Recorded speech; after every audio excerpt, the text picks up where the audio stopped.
Baik Ibu dan Bapak, kita masuk sekarang pada sesi untuk menjawab pertanyaan. Sesi pertama saya akan kelihatannya ke Pak Idrus dulu nih, Pak Idrus. Halo, Pak Idrus, monitor. Pak Idrus, monitor. Halo. Halo. Lanjut Pak. Lanjut Pak Giawan. Tadi ya. intinya luar Pak Idrus, itu. monitor Pak. Iya Pak. Halo. Iya Pak. Ya. Monitor. Ya baik. Pak Idrus, ya, banyak Pak. sekali pertanyaan Silakan. banyak sekali pertanyaan yang ditujukan ke Bapak ini. Saya coba ambil 3 saja, ya. Karena tidak mungkin seluruhnya. Baik. Yang pertama dari Pak Saud Siahaan ini, mantan Sesdijen kita.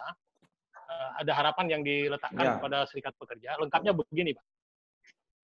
Pak Idrus, sudah ada kesepakatan yang dibuat antara pemerintah, pengusaha, dan Serikat Pekerja, dan kesepakatan tersebut sudah menjadi role model dalam pengawasan.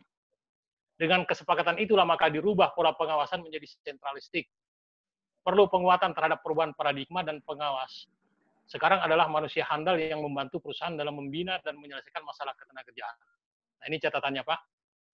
Mohon tidak membuat stigma negatif tentang pengawasan, tetapi ini harapan yang muncul adalah Serikat Pekerja seharusnya mendorong supaya personil yang ada di UPT pengawasan saat ini, seperti Bapak ketahui bahwa pengawasan ketenagakerjaan ini untuk di kabupaten kota dibentuk dalam bentuk UPT, Pak, unit pelaksana tugas.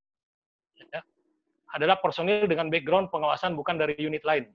Nah, ini harapannya, Pak. Jadi ada, itu yang pertama, Pak, dari Pak Saud. Yang kedua, dari Pak Purwoko. Ini kawan saya dari Kalimantan ini, Pak. Beliau mengatakan begini, bagaimana menurut Bapak, Pak Idrus, tentang pelaksanaan operasional pengawasan ketenagakerjaan di era sentralistik, di era otonomi daerah, di mana fungsi pengawasan ketenagakerjaan masih di kabupaten kota, dan di era sekarang ini di mana pengawasan ketenagakerjaan berada di provinsi, dan sebaiknya sekarang bagaimana? Beliau meminta pendapat Anda tentang bagaimana perbandingannya, apakah lebih baik sekarang atau lebih baik yang sebelumnya, Pak? Yang ketiga dari Pak Amri, mantan Direktur K3 kita. Dia, Assalamualaikum warahmatullahi Pak Idrus. Apakah Serikat Pekerja siap mendukung FKNK dalam meningkatkan statuta kader menjadi ahli norma ketenagakerjaan? Karena kalau kita perhatikan, dasar hukum sudah cukup mendukung dalam peningkatan statuta kader menjadi ahli K3, norma ketenagakerjaan. Demikian, Pak. Jadi ANK. Hah? ANK. ANK? Ahli norma kerja. Oh, ahli norma kerja. Oke. Baik. Pak Giawan. Saya jawab dulu Pak Saud. Ini saya bicara ini kan dasar pengalaman. Karena saya kan baru 35 tahun di Serikat Buruh, Pak. Jadi ini pengalaman yang perlu saya sampaikan. Semoga dengan ada musibah COVID ini, kita akan merubah pola pikir mindset kita yang selama ini masih terbawa dengan metode-metode lama. Karena kalau saya lihat di daerah-daerah, Pak, itu mereka ngeluh sendiri ke saya. Jadi ada pengawas daerah, dia tidak mengerti, tapi tidak ada kasus di perusahaan, di mana di perusahaan itu kita harus mengadakan bipartit, baru tripartit, dia tidak melakukan itu, langsung dia pergi ke untuk memproses terjadinya negosiasi. Ini kan satu kesalahan. Akhirnya kita kasih tahu, Pak, Bapak ini salah. Begitu kita kasih tahu, ternyata dia baru tahu, oh salah Pak, iya. Karena proses itu harus melewatkan bipartit, tripartit, baru kita ke negosiasi. Nah ini tidak dijalankan, tapi ini langsung dilempar. Jadi ini banyak masalah. Tapi alhamdulillah setelah kita kasih tahu, itu mereka mengerti. Pak C. Maka kita masih live. Oke. Saya masih live, Pak C. Saya masih live. Apa? Enggak, lanjut Pak, lanjut. Masih lanjut nih ya, Pak? Lanjut Pak. Iya, itu yang tadi dibilang Pak Saud. Jadi saya sekarang senang sekali karena saya sudah ada di sini. Jadi saya tadi sudah dapat dari ilmu dari Pak Herman Suparno. Saya juga sering komunikasi dengan Pak Hanif Dakiri. Saya selama 5 tahun mendampingi beliau. Dan juga saya sama Pak Aryadi. Kami selalu berkonsultasi. Jadi ini yang kami dapati. Makanya prinsip saya dengan adanya kita sekarang diskusi ini, jadi saya keluarkan yang kejadian ini, next kita akan rubah, dan kebetulan dengan ada COVID-19 ini, mungkin saya juga nanti akan bekerja sama dengan KNK, begitu juga sama Wasnaker. Saya lihat komite yang ada di Wasnaker ini, mohon maaf nih kalau ada yang tersinggung, saya juga nggak tahu ini bagaimana gitu loh.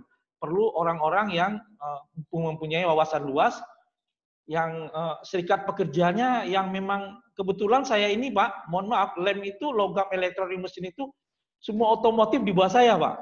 Nah gitu loh Pak, termasuk elektronik gitu loh. Jadi alhamdulillah sampai sekarang itu kasus itu nggak terlalu berat buat kami. Lantas buat Pak Purwoko, tentang pengawasan sentral atau otonomi atau kabupaten. Begini Pak, banyak keluhan yang terjadi, seperti saya kasih contoh kayak di Cikarang atau di Kerawang. Itu mereka tuh malas untuk proses itu langsung ke Bandung gitu loh. Lama sekali. Jadi ini juga jadi kendala. Tapi alhamdulillah saya sudah bicara sama Pak Acan, ini Anca, ini di mana saya bilang sama beliau, ini harus komitenya ini harus timnya seperti juga LKS, tripartit nasional gitu. Jadi dia bisa dikirim. Dan yang dikirim itu memang orang yang menguasai tentang itu. Jadi jangan orang yang tidak menguasai. Mungkin kalau dipertanyakan, saya lebih enak di mana? Saya bilang kalau bisa, kalau dia ada di kabupaten, ya ada di kabupaten, provinsi ada di provinsi. Karena dia mempunyai cakup wilayah masing-masing gitu. Itu kalau ditanyakan lebih baiknya begitu usulan saya.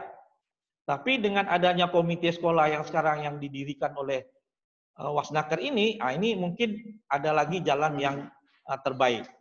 Komite pengawasan Pak. Komite pengawasan ya, komite pengawasan ya. Nah, jadi gitu. Lantas ini dari Pak Amri. SP mendukung nggak? Kali. Oh, mendukung sekali. Ini yang kami butuhkan, termasuk KNK.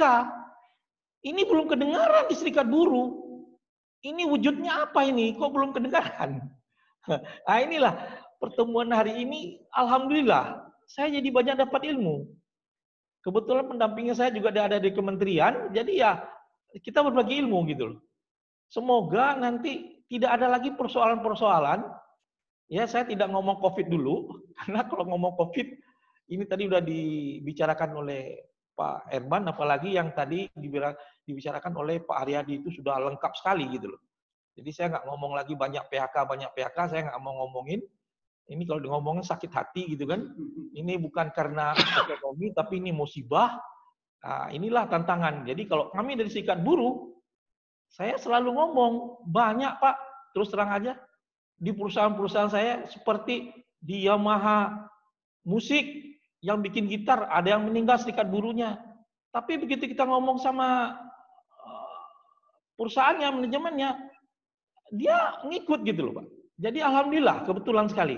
Makanya hubungan baik antara kami Serikat Pekerja SPSI ini dengan pengusaha sampai sekarang kami masih baik. Jadi kami tidak gayanya pokoknya nggak ada Pak. SPSI itu kami paling senior, hampir 48 tahun. Jadi kami tidak ada pokoknya nggak ada. Jadi kami kalau bisa kita bernegosiasi yang baik, berbicara yang baik, itu prinsip dari SPSI. Mungkin itu ya dari saya Pak. Kalau ada lagi pertanyaan nanti akan saya jawab. Makasih. Baik, terima kasih Pak Idrus. Selanjutnya ini pertanyaan untuk Dr. Sudi, Dokter Sudi monitor. Halo. Ya, siap. Ya, siap. Tadi di sama ini moderator admin. Ya, baik. Dok, ini ada beberapa pertanyaan yang saya kira ini Dokter Sudi yang perlu jawab nih. Yang pertama begini. Dari kawan kita Ibu Anggra ini ditanyakan dengan era new normal ada aturan baru untuk setiap orang yang melakukan perjalanan dari daerah ke daerah lain. Ya, harus mempunyai surat bebas COVID. Nah, dalam pemisahan tersebut dikenai biaya bila dalam perusahaan untuk biaya jaminan kesehatan hanya di cover BPJS Kesehatan, apakah biaya pemisahan COVID ini bisa juga ditanggung oleh jaminan sosial terkait? Itu yang pertama dari Ibu Anggra ini. Kemudian lalu ada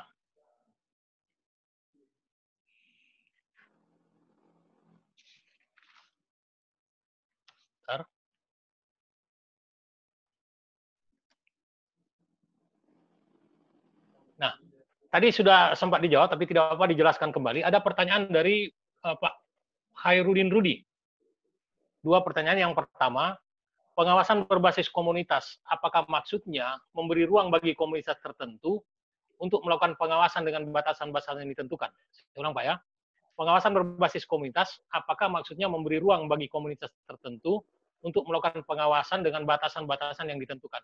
Pertanyaan kedua, dalam masa pandemi, apakah perusahaan dengan KNK-nya sudah siap mensinergikan dan menafsirkan kebijakan pemerintah terkait yang akan diterapkan di perusahaan? Itu pertanyaan kedua. Ya. Nah. Yang ketiga, Dokter Sudi monitor ya? Monitor. Ya, lanjut. Monitor ya. Baik.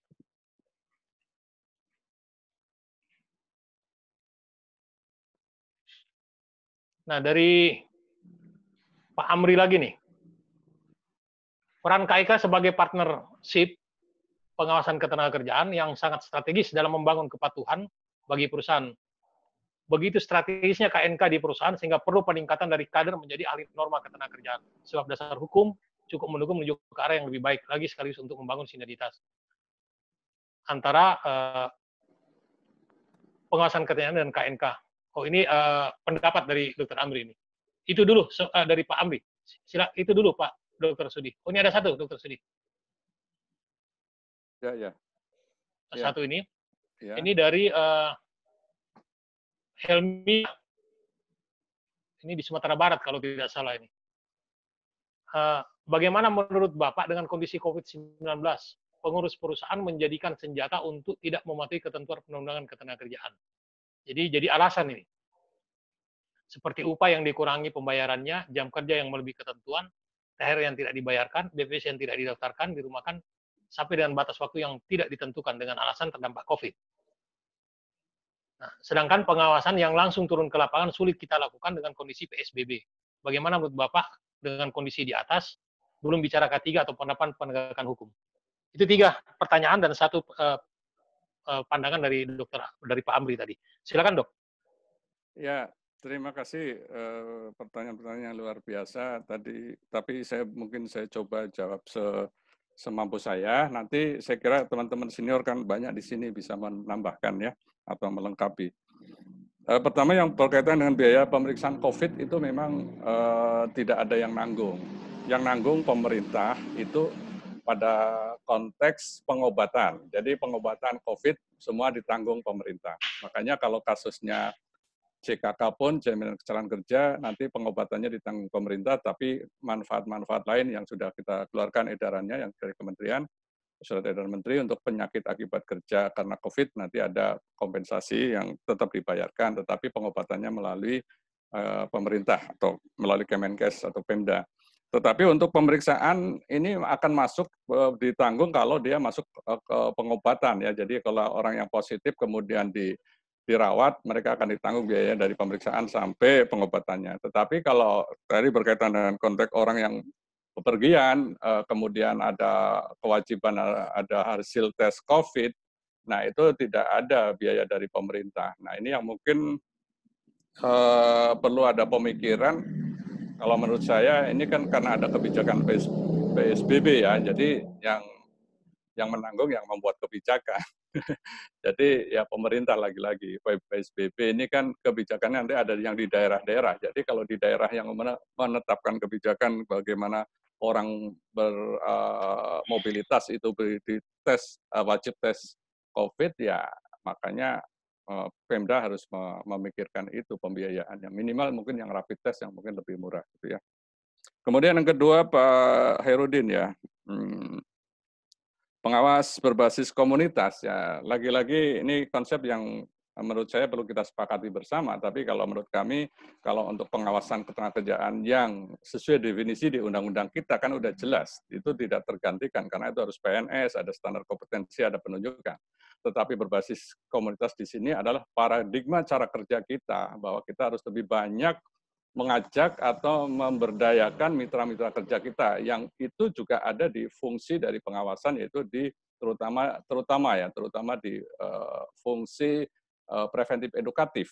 Jadi selama ini sudah kita banyak lakukan sebenarnya, tapi itu sangat perlu dioptimalkan. Seperti contoh, kita sudah menunjuk ahli K3 di perusahaan, ada petugas dokter perusahaan, ada kader norma ketenagakerjaan. Ini perlu kita optimalkan. Ya, karena selama ini terus terang menurut saya apapun yang sudah berjalan itu masih sangat perlu ditingkatkan.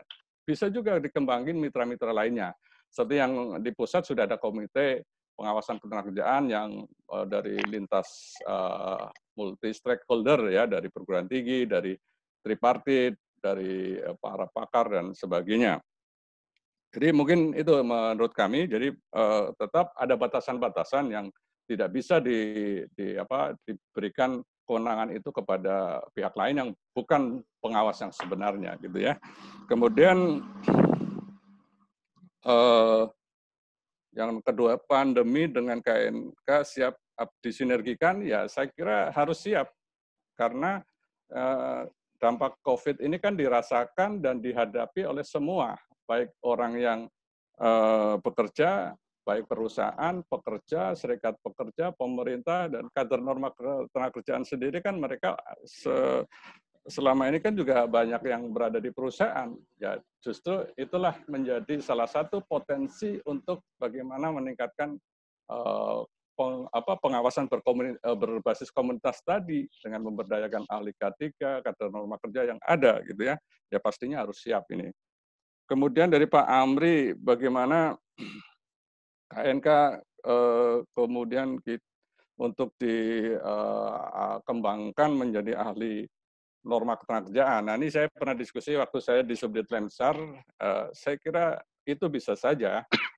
Dan ruangnya adalah melalui, tadi mungkin sudah disinggung yang namanya kompetensi ya, sertifikasi kompetensi. Walaupun sertifikasi kompetensi yang ada pun sekarang harus tetap dievaluasi dan diperbaiki. Jadi menurut saya era sekarang justru SDM itu memang harus berbasis kompetensi sehingga mungkin kompetensinya, profesionalismenya bisa lebih dikontrol, lebih dipertanggungjawabkan kualitasnya ya. Jadi saya standar ya melalui kita kerjasama dengan BNSP ya membuat standar kompetensi setiap profesi ya. Contoh ahli K3 sudah ada ahli K3 sudah ada standar kompetensinya. Pengawas ketenagakerjaan sudah kita rumuskan standar kompetensinya. Kemudian ahli higiene industri sudah ada standar kompetensi. Dokter kesehatan kerja di perusahaan sudah ada standar kompetensinya. Kader norma kerja ini sudah kami pernah usulkan dan juga kalau nggak salah nanti Pak Hari bisa mengomentari, kami pernah usulkan bagaimana. Karena untuk menyusun standar kompetensi memang yang merumuskan harusnya asosiasi. Karena yang tahu persis apa kebutuhan kompetensi seorang kader norma kerja misalnya di perusahaan itu yang merumuskan adalah asosiasi, tentunya bermitra dengan pemerintah dan stakeholder lainnya. Jadi saran saya ini rumuskan standar kompetensinya, kemudian nomenklaturnya dirubah nanti seiring dengan merevisi Kepmen 257 ya, itu bisa dilakukan menurut saya. Tapi mungkin yang pernah kami sampaikan adalah bukan kader norma ketenagakerjaan. Karena kalau kita sepakat, yang namanya norma ketenagakerjaan itu tadi, norma K3, norma kerja, norma jam sostek. Nah, sementara yang norma K3 sudah kita buat kader-kadernya, yang kita namakan ahli K3, ahli dokter kesehatan kerja, dan ada yang umum, ada yang spesialis. Jadi kalau menurut kami, ya ahli norma kerja saja, bukan norma K3, bukan norma ketenagakerjaan, gitu. Jadi ini sudah pernah kami diskusikan di Subdit Lemsar. Nah, mudah-mudahan nanti bisa ditindaklanjuti bersama Forum KNK dengan Pak Hari dan timnya. Kemudian Pak Helmi, COVID-19 menjadi alasan pelanggaran. Nah, ini menjadi tantangan kita juga bahwa pada dasarnya pelanggaran tidak boleh apapun yang terjadi. Tapi kemudian ada kebijakan-kebijakan kelonggaran, contoh misalnya SE Menaker untuk pelindungan tenaga kerja dan keberlangsungan usaha kan sudah ada koridornya di situ, walaupun SE itu bukan kekuatan hukum, tapi itu arahan. Itu regulasinya tetap mengacu pada regulasi yang ada, misalnya pekerja di dalam SE itu kalau kena COVID atau menjadi OTG, apa ODP, dia dirumahkan, justru gajinya tetap harus dibayar normal gitu ya. Kecuali kalau misalnya kebijakan perusahaan itu karena PSBB semua pekerja dirumahkan misalnya. Nah, di situ ada apa semacam diberikan ruang untuk berdiskusi secara bipartit antara pengusaha dan pekerja atau serikat pekerjanya mau berapa, karena kondisi COVID ini harus saling dimengerti, karena perusahaan juga sudah kalau nggak diatur hati-hati juga bisa kolaps perusahaannya. Pekerja pun perlu makan, sehingga harus ada kesepakatan mau dibayar berapa upah dalam kondisi COVID ini misalnya, karena dirumahkan tidak bekerja misalnya, itu boleh seperti itu. Tapi kalau yang pelanggaran yang normatif, tentunya kita mengacu undang-undang yang ada, karena nggak ada perubahan, tidak boleh ada pelanggaran. Kecuali yang memang ada semacam nanti sedang disusun PP tentang relaksasi jaminan sosial ya, jadi nanti ada semacam keringanan pembayaran, ada pemotongan kalau nggak salah jaminan sosial ketenagakerjaan maupun jaminan kesehatan, atau penundaan pembayaran tanpa harus didenda dan diberi sanksi, itu nanti ada PP-nya, kalau itu dilakukan itu tidak melanggar. Tapi sepanjang belum ada aturan itu, pelanggaran tetap harus kita tindak lanjuti. Nah, bagaimana dengan situasi COVID yang membahayakan tadi ya, membahayakan kita, ya kita menggunakan protokol kesehatan, protokol K3 yang sudah kita pahami bahwa tentunya kalau ya inilah yang kemudian mungkin harus ada pemikiran nanti di pusat bagaimana SOP kerja pengawas ya sesuai Permenaker yang ada, tetapi dikembangin, didesain sesuai dengan kondisi COVID seperti ini gitu. Mungkin perlu ada itu. Nanti misalnya ya yang protokol kesehatan pada umumnya pastinya harus dipenuhi, tapi apa mungkin ada aspek-aspek spesifik sebagai pengawas, misalnya melakukan pemeriksaan bagaimana secara aman. Nah, jadi inilah yang kemudian menjadi era baru untuk berpikir baru juga, bagaimana pola-pola pengawasan yang mungkin kalau di ASN juga sudah ada aturan, mulai ada aturan bagaimana pekerja di era baru era normal baru, misalnya pembatasan. Jadi ada prioritas mana yang harus turun ke lapangan atau work from office, mana yang tetap harus work from home, itu nanti ada kriteria-kriterianya. Mungkin sementara itu Pak Yawan, makasih. Baik. Ya. Terima kasih Dok. Pak Anca masih ada waktu ya, 15 menit. Halo?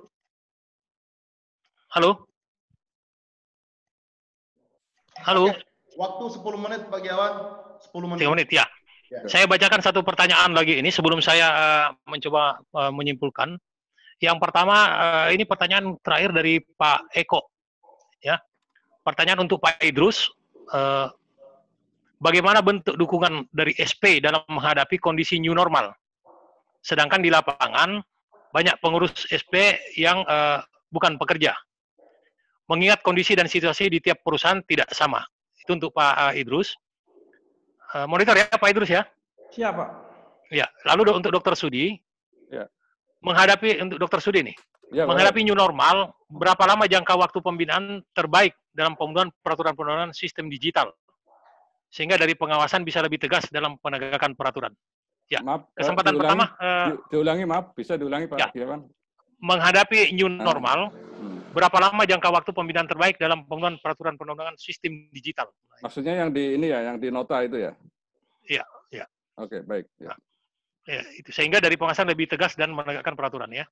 Nah, kesempatan pertama kepada Pak Idrus, 3 menit Pak Idrus. Baik. Silakan Pak. Baik, terima kasih. Bagaimana sikap SP masalah akan yang sekarang akan dikeluarkan new normal? Ya. Sebetulnya begini Pak, kami dari SP itu sebetulnya dengan adanya COVID ini, kami itu SP itu juga sekarang lagi pusing juga Pak. Karena banyaknya perusahaan yang mengeluh, ini bagaimana kalau kita rumahkan semuanya, tidak ada produksi, kami tidak sanggup bayar gajinya. Itu banyak yang keluhan kemarin perusahaan yang kepada kami. Tapi kami ngerti semua. Makanya buat kami Pak, kemarin ada beberapa perusahaan kami, perusahaan-perusahaan besar, yang dapat izin dari Kementerian Perindustrian, kami serahkan kebijakan kepada perusahaan. Yang penting dia menjalankan SOP yang sudah diterapkan. Dan kami percaya perusahaan itu kan tidak mungkin pengen pekerjanya yang dapat penyakit COVID. Jadi kalau kami, nah ini maksudnya saya ini SPSI ya Pak ya, SPSI ya. Nah SPSI itu kami semuanya kami serahkan Pak. Makanya dari SPSI yang di bawah kami itu sampai sekarang tidak ada laporan, tidak ada pimpinan-pimpinan unit kerja maupun perusahaan yang mengeluh kepada kami karena kami tidak pernah mengintervensi, karena kami yakin, kami serahkan. Hanya kami cuma menekankan kepada pimpinan unit kerja, Anda harus mengontrol sudah dijalankan apa tidak SOP yang dapat izin dari Menteri Perindustrian. Sampai sekarang ini semuanya berjalan dengan baik, Pak. Jadi saya yakin besok ini perusahaan-perusahaan saya kira sudah tidak ada masalah, Pak. Insya Allah. Itu dari kami, Pak. Terima kasih, Pak. Baik. Terima kasih, Pak Idrus. Dr. Sudi, silakan. Ya, baik. Ini memang suatu hal yang perlu menjadi pertimbangan kita bersama ya. Karena ini tidak ada aturan baku, karena sesuatu yang baru. Jadi berapa batasan waktu pembinaan yang kita buat di dalam katakanlah nota pemeriksaan ya, yang harus dipenuhi. Menurut saya memang ini harus disesuaikan menjaga keseimbangan antara hak tenaga kerja dan kewajiban perusahaan juga seperti itu ya. Misalnya kalau untuk norma upah gitu ya, tentunya tidak boleh lama misalnya berkaitan dengan norma upah. Karena itu menyangkut hak yang harus segera diberikan, karena itu batasan waktu. Silakan mungkin teman-teman bisa mempertimbangkanlah situasinya di lapangan ya, karena upah itu pastinya harus segera diberikan karena menyangkut basic need atau kebutuhan dasar. Termasuk kami di Kementerian sedang diskusi dengan teman-teman di pusat untuk CKK itu biasanya kalau kasus banding kami harus turun ke lapangan. Nah kami mengusulkan dan kita diskusikan kalau kasus-kasus yang relatif buktinya sudah cukup, kita bisa analisa tanpa harus turun ke lapangan.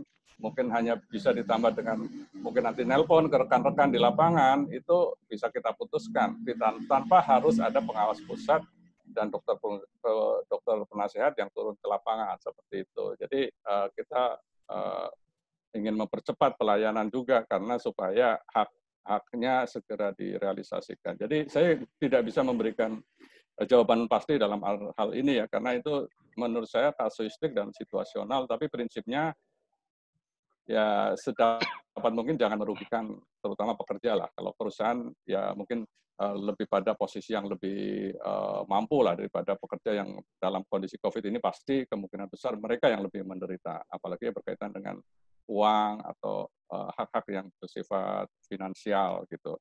Mungkin itu, mungkin nanti ada senior-senior yang lain silakan kalau mau menambahkan atau menyampaikan pendapat. Terima kasih Pak Giawan. Baik Dok, terima kasih. Bapak Ibu, waktu sudah untuk sesi kedua ini sudah hampir sampai, sudah hampir habis. Karena itu dengan beribu maaf saya tidak bisa melanjutkan sesi selanjutnya. Tetapi saya sebelum tutup saya ingin mengingatkan kita kembali sebagaimana yang disebutkan tadi oleh dari Galatika Chandra. Kata kuncinya adalah adaptasi. Adaptasi. Lalu kemudian tentu di era COVID-19 ini pengawasan ketenagakerjaan tetap juga harus berjalan sebagaimana adanya, tentu dengan memperhatikan protokol kesehatan yang ada. Nah, ini standarnya mungkin yang perlu kita dirikan bersama. Namun demikian, catatan penting dari sesi pertama tadi yang saya bisa tangkap dari Pak Sukamdhani yang mengatakan bahwa sudah ada pergeseran paradigma itu ke arah pendekatan kepatuhan secara sukarela. Nah, pendekatan kepatuhan secara sukarela inilah kemudian sebagaimana sudah diterapkan di beberapa negara, di Chili dan Filipina misalnya, itu sangat dekat sekali dengan konsep pendekatan komunitas yang kita bicarakan ini. Mudah-mudahan konsep ini nanti bisa lebih mendorong efektivitas pengawasan di dalam masa COVID-19 ini, termasuk pasca COVID nanti. Saya kira itu tentu protokol tata cara pengawasan masih harus kita bicarakan dalam konteks ini, tetapi keterbatasan itu harusnya tidak menghentikan kita. Salah satu strateginya adalah pemberdayaan komunitas. Bagaimana komunitas dibangun sebagai salah satu, dengan catatan tadi ada tambahan dari Pak Saud yang sudah mengingatkan kita, digitalisasi menjadi penting di era ini. Itu juga solusi. Saya kira itu yang bisa saya sampaikan. Selebihnya Bapak Ibu bisa menyimpulkan sendiri dari berbagai pandangan yang masuk lewat chatting kita. Banyak masukan yang bisa kita terima, dan dari pandangan beberapa 4 narasumber tadi. Selanjutnya waktunya kurang 2 menit, saya kembalikan ke host, Pak Anca. Sebelum saya serahkan, sekali lagi saya ingin menyapa salam hormat saya buat para senior, ya, Pak Aji Dharma, Pak Saud, Pak Amri, ada Pak Yuli Adiratna juga. Terima kasih sudah berpartisipasi. Salam buat Pak Hari, Ketua FKNK. Demikian Pak Anca, saya kembalikan ke hostnya. Bapak Ibu terima kasih, lebih dan kurangnya saya mohon maaf. Assalamualaikum warahmatullahi wabarakatuh. Waalaikumsalam warahmatullahi wabarakatuh. Terima kasih Pak Giawan selaku moderator untuk sesi yang kedua.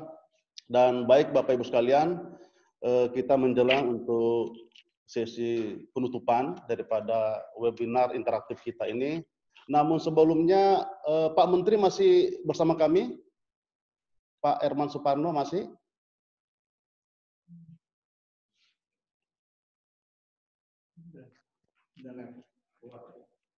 Sudah ya? Oke, baik.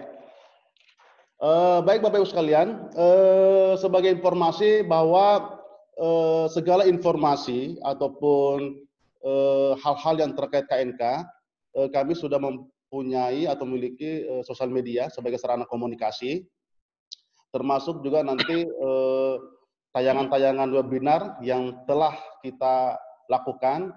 Silakan Bapak Ibu membuka channel YouTube, ya, channel YouTube untuk link FKNK sudah ada.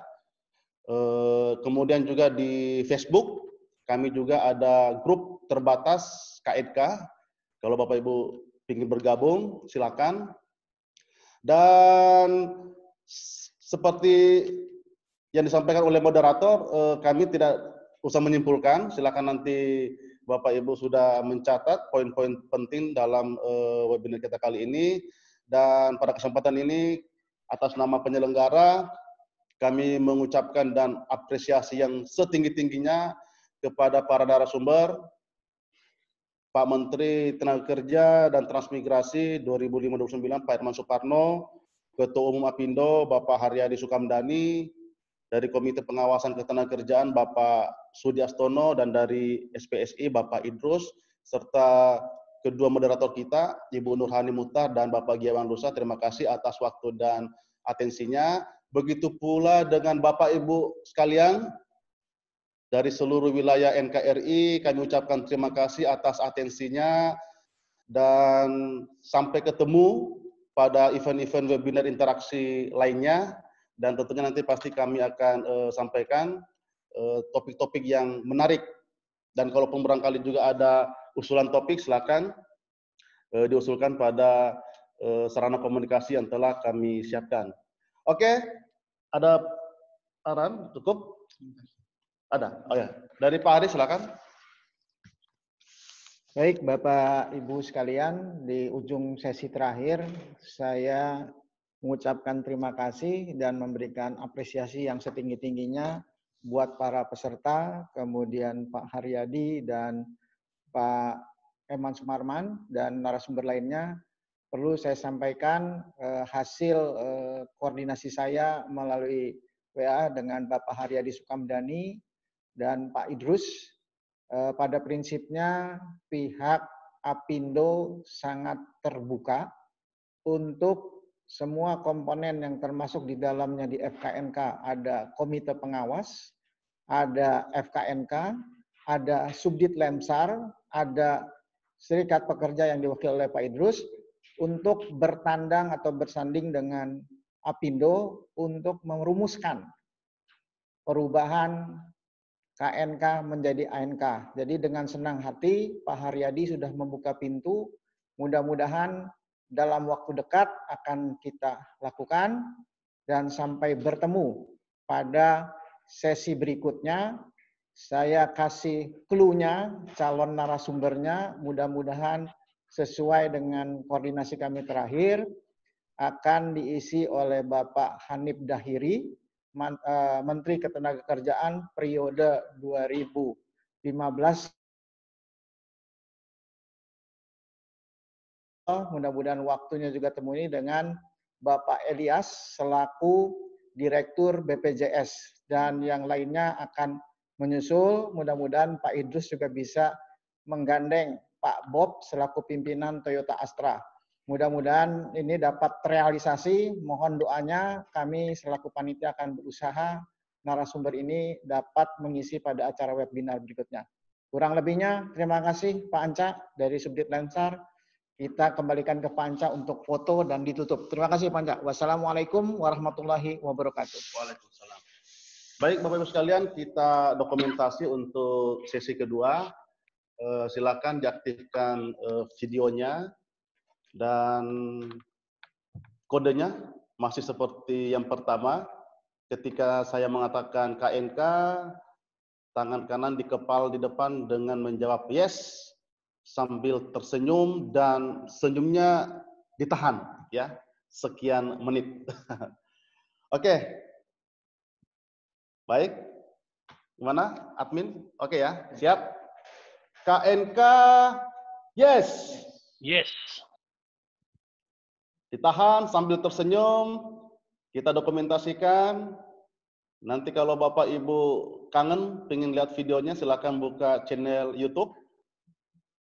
Jangan lupa di like dan subscribe biar Pak Hari bisa menjadi ini YouTuber.